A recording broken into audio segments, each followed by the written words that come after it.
எப்பொருள் யார் யார் வாய் கேட்பினும் அப்பொருள் மெய்ப்பொருள் காண்பது அறிவு. தோழமைகளுக்கு வணக்கம்.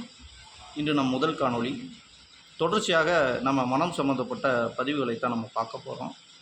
இன்று முதல் காணொளி அப்படிங்கிறதுக்காக திருக்குறள் முதல் ஒரு குறளை நம்ம அதை பற்றி பேசுவோம். அகர முதல எழுத்தெல்லாம் ஆதிபகவன் முதற்றே உலகு. எழுத்துக்களுக்கெல்லாம் எப்படி அந்த ஒளி முதன்மையாக இருக்கிறதோ அதே போல் இந்த உலக உயிர்களுக்கெல்லாம் சூரியன் முதலாவதாக இருக்கிறது. ஆதிபகவன், பகலவன் அப்படின்னு சொல்லலாம். பகலவன், பகல் ப்ளஸ் அவன், பகலவன். அவனால் பகல் விடுகிறது என்பதற்காக சூரியன் அப்படின்னு பகலவன் அப்படின்னு நம்ம அவரை கூப்பிட்றோம். எப்படி அவர்னால் உயிர்கள் எல்லாம் வாழுது? அதாவது இப்போ நமக்கு உணவு தேவை. எதுக்கு உணவு தேவை? ஒரு செல்லை மறுபடியும் புதுப்பிப்பதற்கு,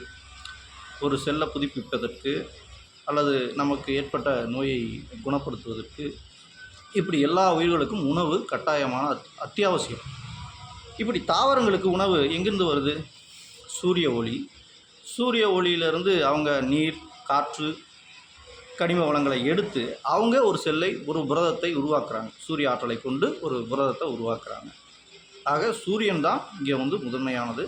அதை வச்சு தான் நம்ம தாவரங்கள் உணவை தயாரிக்குது. அந்த உணவில் அவங்க தயாரிக்கிற அந்த புரதத்தை நம்ம எடுத்துக்கிறோம். அதனால் நம்ம உணவு இனப்பெருக்கத்துக்கும் புதிய செல்களை தோற்றுவிப்பதற்கும் அந்த உணவு பயன்படுகிறது. ஆக அகர முதல எழுத்தெல்லாம் ஆதிபகவன் முதற்றே உலகு. இவ்வளோ பெரிய தத்துவத்தை முதல் திருக்குறளாக சொல்லியிருக்காரு. வரும் காணொலிகளில் மனம் சம்மந்தப்பட்ட முக்கியமான விஷயங்களை ஒவ்வொரு நாளும் ஒவ்வொரு விஷயமாக பார்ப்போம். என்னோடய புரிதலை நான் பயந்துக்கிறேன்.